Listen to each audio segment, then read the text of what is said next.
Hello दोस्तों, study 91 में फिर से एक बार आपका स्वागत है। और आज हम लोग शाम को मिल रहे हैं, है ना। शाम को क्यों मिल रहे हैं? क्योंकि हम आपका लेने वाले हैं शानदार सा टेस्ट। क्या लेने वाले हैं? शानदार सा टेस्ट लेने वाले, है ना। आप सभी लोग टेस्ट के लिए तैयार होंगे, है ना। आप सभी लोग टेस्ट के लिए क्या होंगे? तैयार होंगे, क्योंकि आपका शानदार सा टेस्ट होने वाला है अल्फाबेट, जो कि अभी हमने पढ़ा और इसको समाप्त किया, है ना।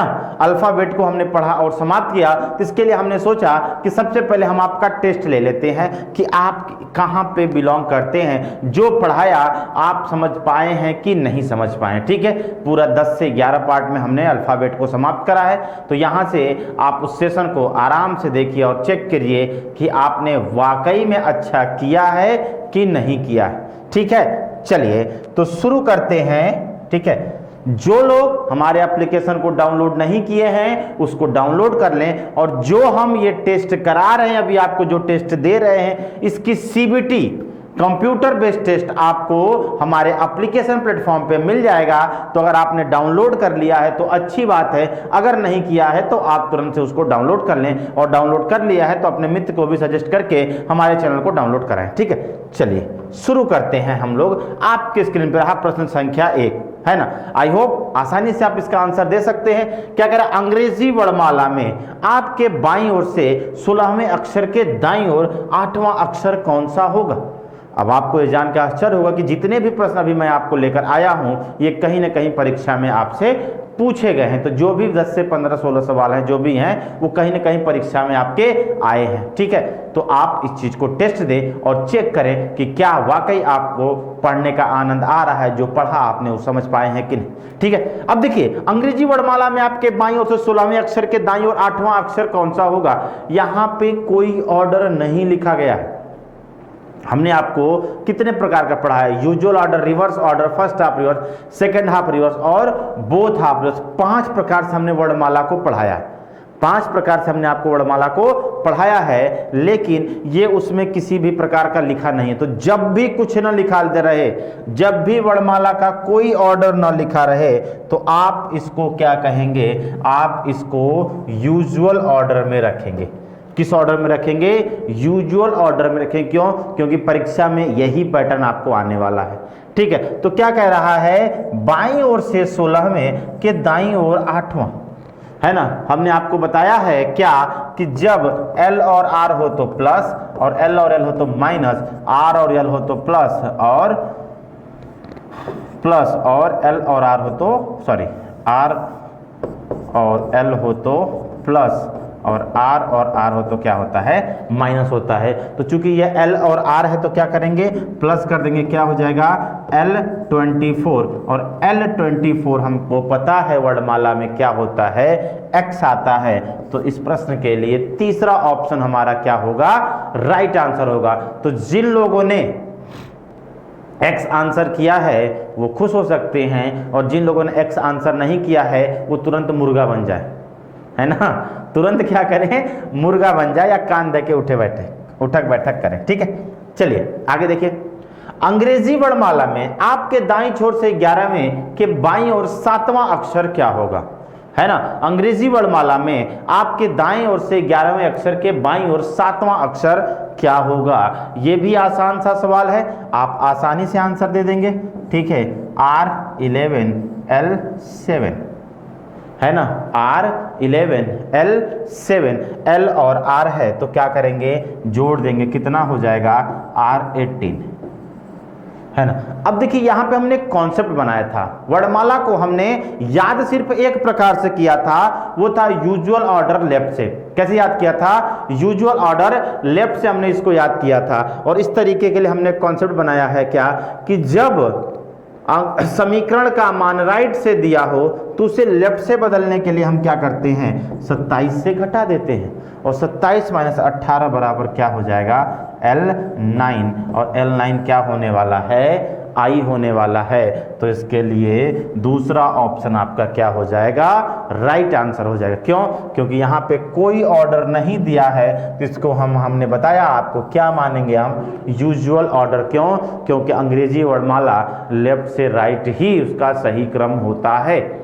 ठीक है। अंग्रेजी माला का आपका ABCD लिखिए तो ABCD को आप लेफ्ट से राइट ही लिखेंगे, मतलब यूजुअल ऑर्डर में ही लिखेंगे। ठीक, चलिए तो इस प्रश्न के लिए क्या हो जाएगा, आई हमारा राइट आंसर होगा।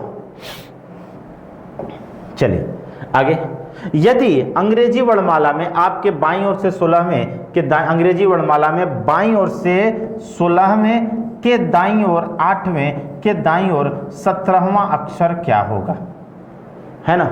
ठीक है, अब बताइए जरा सा इसका आंसर सभी लोग क्या होगा, सभी लोग बताएं इसका आंसर क्या होने वाला है।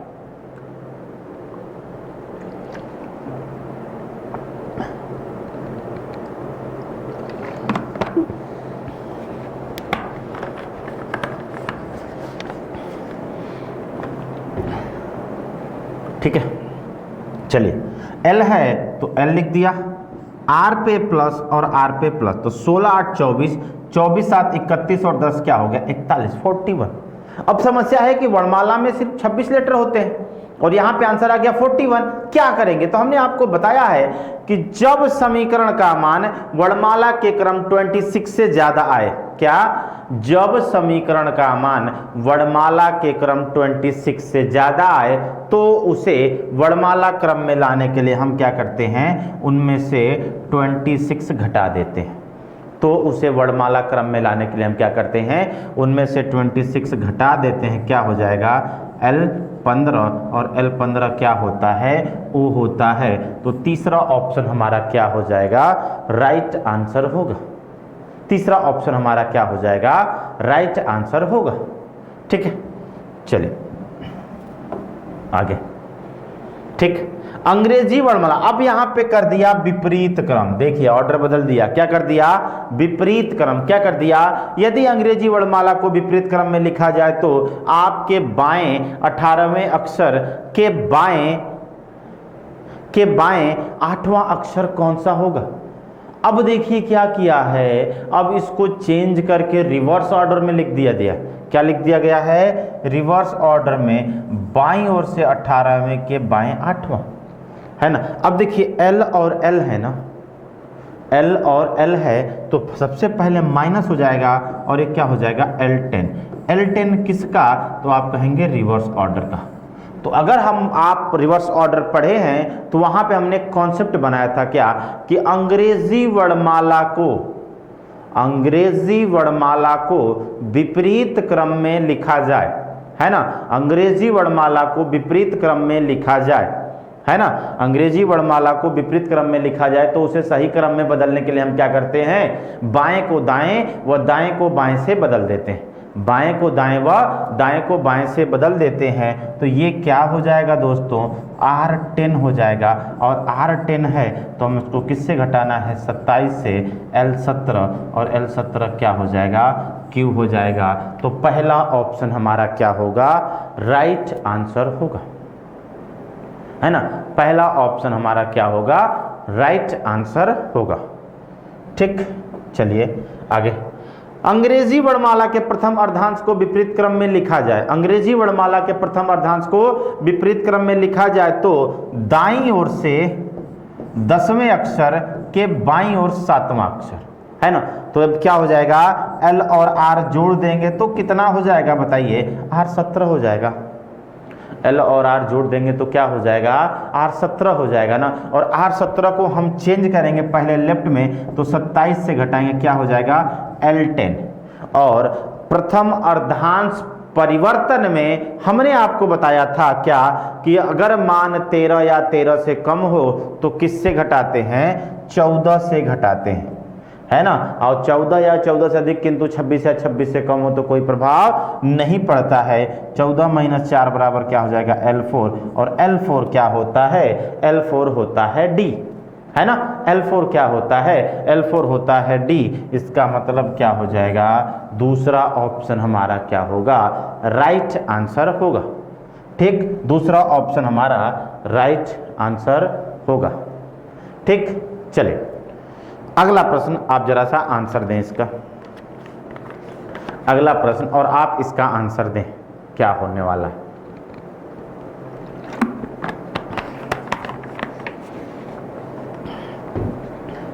आप इसका आंसर दीजिए कि क्या होगा इसका आंसर। ठीक है, देखिए कह रहा है यदि अंग्रेजी वर्णमाला के द्वितीय अर्धांश को विपरीत क्रम में लिखा जाए तो बाईं ओर से 18वें अक्षर के दाईं ओर छठा अक्षर कौन सा होगा, है ना। बाईं ओर से 18वें अक्षर के दाईं ओर छठा अक्षर, छठवां अक्षर कौन सा होगा। तो देखिए ध्यान दीजिए, ये क्या है, द्वितीय अर्धांश परिवर्तन है, द्वितीय अर्धांश परिवर्तन है। तो हमने आपको यहाँ पे क्या बताया है, कॉन्सेप्ट हमने सिखाया हो कि अगर मान क्या हो 13 या 13 से कम हो तो कोई प्रभाव नहीं पड़ता है, और 14 या 14 से अधिक किंतु क्या हो 26 या 26 से कम हो तो किससे घटाते हैं, 40 से घटाते हैं, है ना। 14 या 14 से अधिक किंतु क्या हो 26 या 26 से कम हो तो किससे घटाते हैं, 40 से घटाते हैं। तो इसको हम क्या करेंगे, बाईं ओर से 18वें के दाईं ओर छठा, ये जुड़ के कितना हो जाएगा, L24 हो जाएगा, है ना। और L24 हो जाएगा तो ये क्या हो जाएगा, 40 सीधे घटा देंगे, L16 और L16 क्या हो जाएगा, P।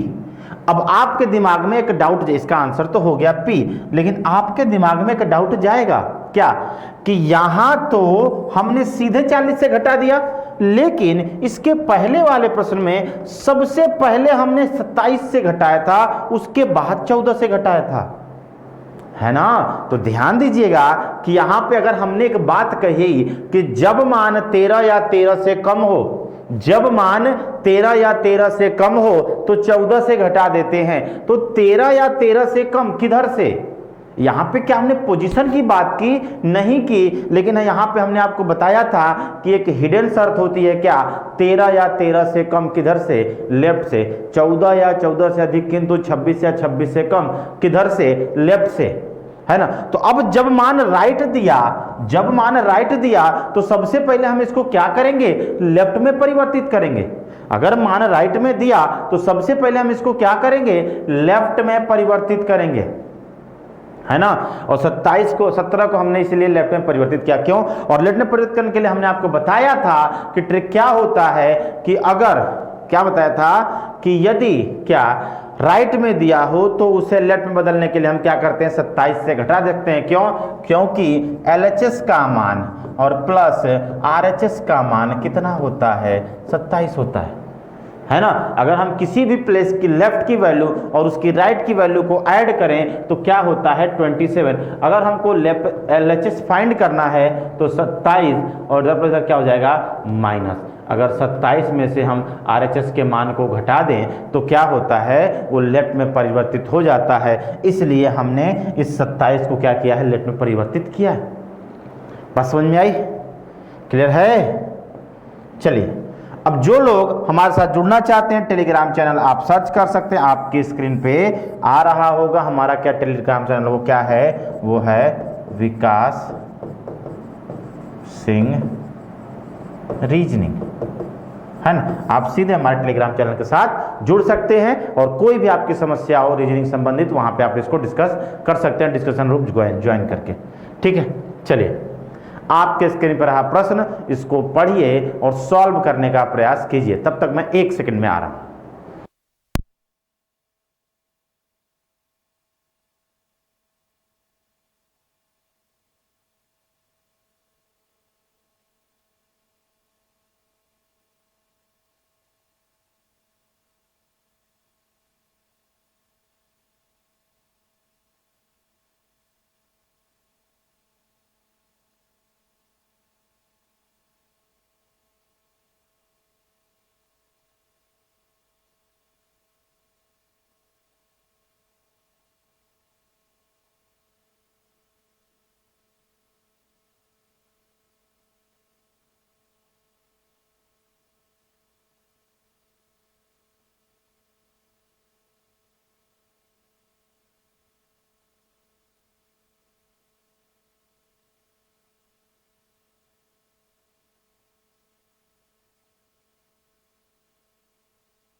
है, कह रहा है कि शब्द रिप्रेजेंटेशन शब्द के प्रथम और द्वितीय अक्षर को आपस में बदल दिया जाए, परिवर्तित कर दिया जाए, तृतीय और चतुर्थ अक्षर को आपस में बदल दिया जाए और आगे भी परिवर्तन का यही क्रम जारी रहे, तो दाएं छोर से सातवां अक्षर क्या होगा, है ना, दाएं छोर से सातवां अक्षर क्या होगा। ठीक, तो अब देखिए जो परिवर्तन करना है ना वो इसी में करना है। हमने वर्णमाला में आपको इसको नहीं पढ़ा है, क्यों? क्योंकि शब्द कुछ भी हो सकता है, इसलिए हमने इसको टेस्ट पेपर में डाला है। ठीक है, ताकि आपसे ये न लगे कि आपका ये क्वेश्चन छूट गया है ना, आपको ये न लगे कि आपका ये क्वेश्चन क्या हुआ है, छूट गया है। ठीक है, तो ध्यान से देखिएगा, शब्द क्या है, रिप्रेजेंटेशन। ठीक है, REPRESENTATION,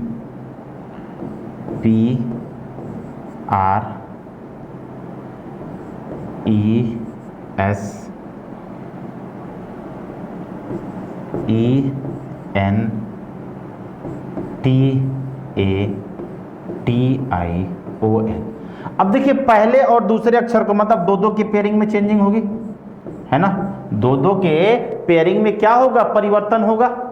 क्या होगा, दो दो के पेयरिंग में परिवर्तन होगा, और दो दो के पेयरिंग में परिवर्तन होगा तो ये क्या हो जाएगा, ER हो जाएगा, ये क्या हो जाएगा, RP हो जाएगा, ये क्या हो जाएगा, SE हो जाएगा, ये क्या हो जाएगा, NE हो जाएगा, ये क्या हो जाएगा, TA हो जाएगा, ये क्या हो जाएगा, सॉरी ये TA नहीं होगा, ये AT होगा, AT होगा, है ना, और ये क्या हो जाएगा, IT हो जाएगा, और ये हो जाएगा NO, है ना। और हमसे पूछा है क्या, दाएं से सातवां, हम के 1 2 3 4 5 6 सातवां क्या हो जाएगा, E हो जाएगा, है ना।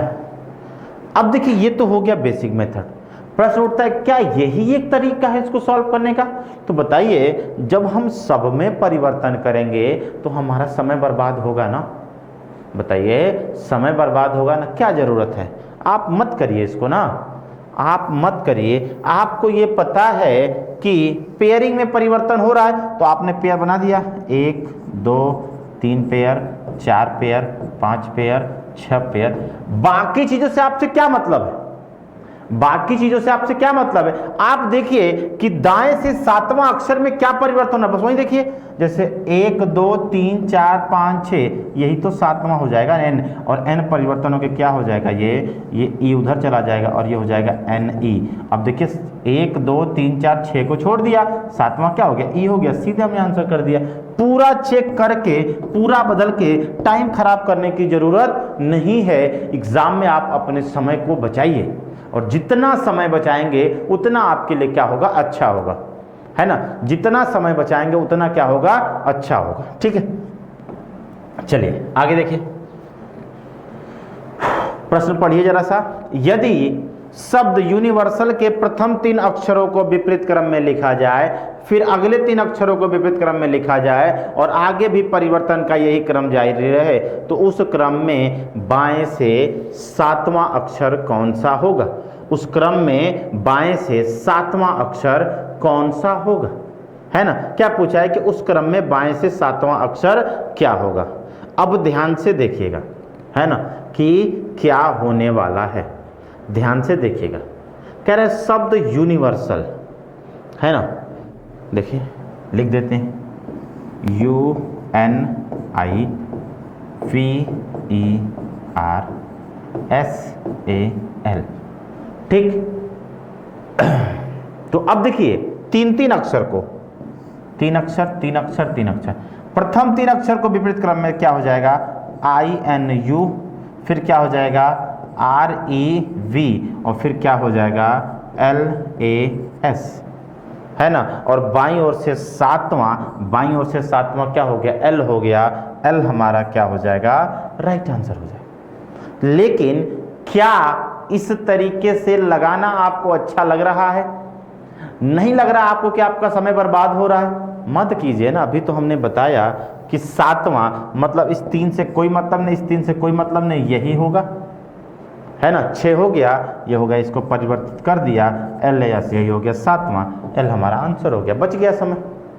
सेकंडों में प्रश्न लगते भी हैं, ऐसी बात नहीं है। थोड़ा सा हमको अपने दिमाग को क्या रखना होगा, ब्रॉड रखना होगा, और सोचने की शक्ति को हमें अपने चहुओर फैलाना होगा। ऐसा नहीं है कि हम एक कुंठित बेसिक कॉन्सेप्ट पे चलें और उसी लाइन चलें। दिमाग को हमेशा खुला रखना है, क्या कि हम क्या कैसे अपना समय बचा सकते हैं परीक्षा हॉल में, एग्जाम सेंटर में हम अपना कैसे समय बचा सकते हैं, इस चीज़ का ध्यान आपको देना होगा। बस समझ में आई, इस चीज़ का ध्यान आपको देना होगा। ठीक है, चलिए आगे बढ़ते हैं। अगला देखिए क्या दिया है, शब्द मीनिंगफुल के सभी स्वरों को और उसके बाद व्यंजनों को वर्णमाला के क्रम में क्रमबद्ध कीजिए। इनमें से प्रत्येक को अंग्रेजी वर्णमाला में तुरंत बाद आने वाले अक्षर से प्रतिस्थापित करें। फिर उसके बाद नई व्यवस्था क्या होगी, है ना, फिर उसके बाद नई व्यवस्था क्या होगी। तो क्या कह रहा है कि पहले स्वर को वर्णमाला क्रम में व्यवस्थित करना है, फिर उसके बाद व्यंजन को वर्णमाला क्रम में व्यवस्थित करना है, और इनमें परिवर्तन करना है तुरंत बाद वाले अक्षर से। तो जरा सा आप प्रयास करिए, एक बार कोशिश करिए, तो प्रश्न को सॉल्व करने का प्रयास करिए सभी लोग, है ना। क्या होगा, फिर उसके बाद मैं आपको बताता हूं कि आंसर क्या होगा।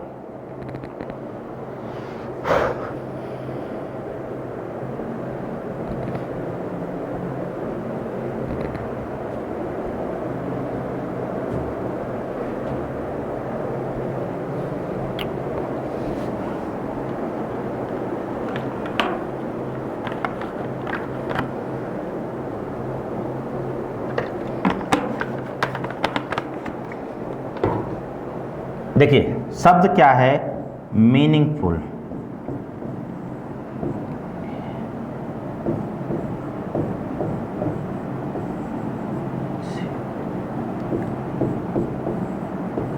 अब सबसे पहले हमको क्या करना है, स्वर को लेना है, वॉवेल को लेना है, ए, फिर क्या आ गया ई, फिर क्या आ गया आई, और फिर क्या आ गया यू। ये स्वर अरेंज हो गए। अब वॉवेल में सबसे पहले क्या आएगा, एफ आएगा, एफ के बाद क्या आएगा जी, है ना, जी के बाद क्या आएगा, आई हो गया है, एल आएगा, एल के बाद क्या आएगा, एम आएगा, और एम के बाद क्या आएगा, एन और एन आएगा, है ना। अब आपका सही है कि नहीं गिन लीजिए, तो अक्षरों की संख्या काउंट कर लीजिए, क्या हो जाएगा 1 2 3 4 5 6 7 8 9 10, तो नीचे भी 10 होने चाहिए, 1 2 3 4 5 6 7 8 9 और 10 हो गए। इसका मतलब सही है। अब इनको इनके बाद वाले अक्षर से, इनके बाद वाले अक्षर से चेंज करना है, तो ए का क्या हो जाएगा, बी हो जाएगा, ई का क्या हो जाएगा, एफ, आई का क्या हो जाएगा, जे, यू का क्या हो जाएगा, वी, वी के बाद एफ का क्या हो जाएगा, जी, जी का क्या हो जाएगा, एच, एच के बाद क्या हो जाएगा, एल का एम, है ना, एम का एन, एन का ओ, और एन का ओ, क्या हो जाएगा, B F J V, B F J V, यही हो जाएगा, J V G H M N double O, है ना, वही हमारा क्या हो जाएगा, राइट आंसर होगा। बात समझ में आई। तो सबसे पहले हम इनमें से स्वर को अरेंज किए, वॉवेल को, उसके बाद कॉन्सोनेंट को, और फिर सभी को हमने क्या कर दिया, उनके बाद वाले अक्षर से परिवर्तित कर दिया। तो ए को परिवर्तित कर दिया बी से, ई को एफ से, आई को जे से, यू को वी से, एफ को जी के, जी से एस से, एल को एम से, एम को एन को ओ से, और एन को ओ से कर दिया। तो ऑप्शन पहला हमारा इसके साथ मैच कर रहा है, इसलिए पहला ऑप्शन हमारा क्या होगा, राइट आंसर होगा। ठीक, आगे देखिए, शब्द हाइड्रोजन पढ़ लीजिए, जैसे प्रश्न आप सॉल्व करें फिर मैं कराता हूं। शब्द हाइड्रोजन के अक्षरों को वर्णमाला क्रम में लगाने के बाद अंग्रेजी वर्णमाला के तुरंत पूर्ववर्ती अक्षर द्वारा प्रतिस्थापित किया जाए तो प्रतिस्थापित कर तो शब्द का पुनः क्रमबद्ध किया रूप क्या होगा। तो शब्द का पुनः क्रमबद्ध किया रूप क्या होगा। ठीक है, अब देखिए यहाँ पे पूर्ववर्ती, और पूर्ववर्ती का मतलब होता है क्या, पूर्ववर्ती का मतलब होता है ठीक पहले, है ना, पूर्ववर्ती का मतलब क्या होता है, एक होता है पूर्ववर्ती, एक होता है अनुवर्ती। अनुवर्ती का मतलब बाद में, पूर्ववर्ती का मतलब पहले। ठीक है, तो जब पूर्ववर्ती की बात करें तो ठीक है पहले वाले अक्षर की बात कर रहा है। ठीक है, तो सबसे पहले हाइड्रोजन, हाइड्रोजन को हमको वर्णमाला क्रम में लगाना है ना। हाइड्रोजन को हमको वर्णमाला क्रम में पहले लगाना है। तो सबसे पहले डी आएगा, डी के बाद ई, एफ नहीं है, जी, जी के बाद क्या है एच, एच के बाद आई नहीं है ना, क्या हो जाएगा एन, एन के बाद ओ, ओ के बाद आर और आर के बाद वाई, है ना। अब देखिए 3 3 6 2 8, 3 3 6 2 8 बराबर है, अक्षरों की संख्या बराबर है, इसका मतलब हमारा अरेंजमेंट क्या है, सही है। अब तुरंत पहले वाले अक्षर से रिप्लेस करना, तो ये हो जाएगा सी, ये हो जाएगा डी, ये हो जाएगा एफ, ये हो जाएगा जी, है ना। C D F G, N का क्या हो जाएगा एम, ओ का क्या हो जाएगा एन, आर का हो जाएगा क्यू और वाई, वाई का क्या हो जाएगा एक्स। अब ये ऑप्शन किसके साथ मैच कर रहा है, C D F G M N, C D F G M N Q X. चौथा ऑप्शन हमारा क्या होगा, राइट आंसर होगा, है ना।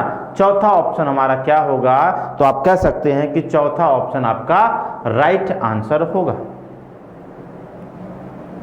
चलिए आगे, शब्द वंडरफुल, शब्द वंडरफुल शब्द के अक्षरों को वर्णमाला के क्रम में क्रमबद्ध किए जाने पर कितने अक्षरों के स्थान अपरिवर्तित रहेंगे, है ना। सारे टाइप को मैं लेकर आया हूं, तो बिल्कुल आपको परेशान होने की जरूरत नहीं है कि कोई टाइप आपसे छूट रहा है ना।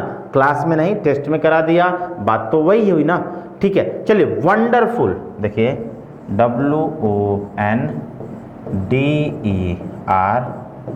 WONDERFUL, वंडरफुल को वर्णमाला के क्रम में क्रमबद्ध करना है और देखना है कि कितने अक्षरों के स्थान क्या रहते हैं, अपरिवर्तित रहते हैं। ठीक है, तो देखिए सबसे छोटा क्या है डी, डी के बाद ई, ई के बाद एफ, है ना।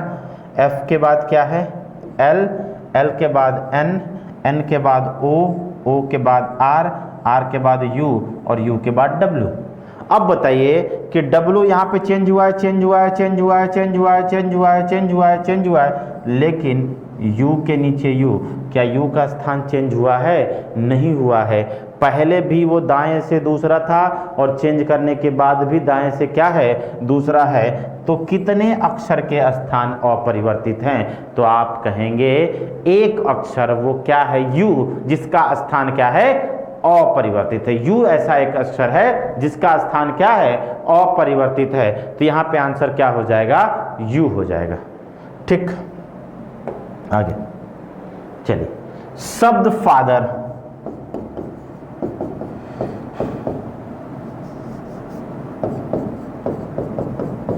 शब्द फादर में कौन सा अक्षर उसी स्थान पर है जिस स्थान पर वह अंग्रेजी वर्णमाला में है। मतलब नंबर की बात कर रहा है कि अंग्रेजी वर्णमाला में वही नंबर होगा जो यहाँ पे नंबर होगा, है ना। नंबर की बात कर रहा है, तो आप अंग्रेजी वर्णमाला लिख दीजिए ना, ABCDEF, ऐसे भी लिख सकते हैं आप। क्या हो गया, ई ऐसा अक्षर है जो अपने स्थान पे है ना। ई ऐसा अक्षर है जो क्या है, अपने स्थान पर है। तो क्या हो जाएगा, फादर में ई, तो हमारा आंसर हो गया ई। या आप इसको ऐसे भी कर सकते हैं, आप नंबर कर दीजिए 1 2 3 4 5 6। अब बताइए ई का स्थान क्या होता है, पांचवा होता है, और यहाँ पे भी क्या है, पांचवा है, इसलिए आंसर क्या हो जाएगा, ई हो जाएगा। बस समझ में आई। तो यहाँ पे ये 12 क्वेश्चन का टेस्ट पेपर आपका क्या होता है, समाप्त होता है। इसके बाद हम लोग मिलते हैं क्या, नेक्स्ट टर्न पे, है ना। अगर फिर देखते हैं क्या होता है। आज की क्लास हम यहीं रुकते हैं, तब तक के लिए गुड बाय एंड जय हिंद दोस्तों।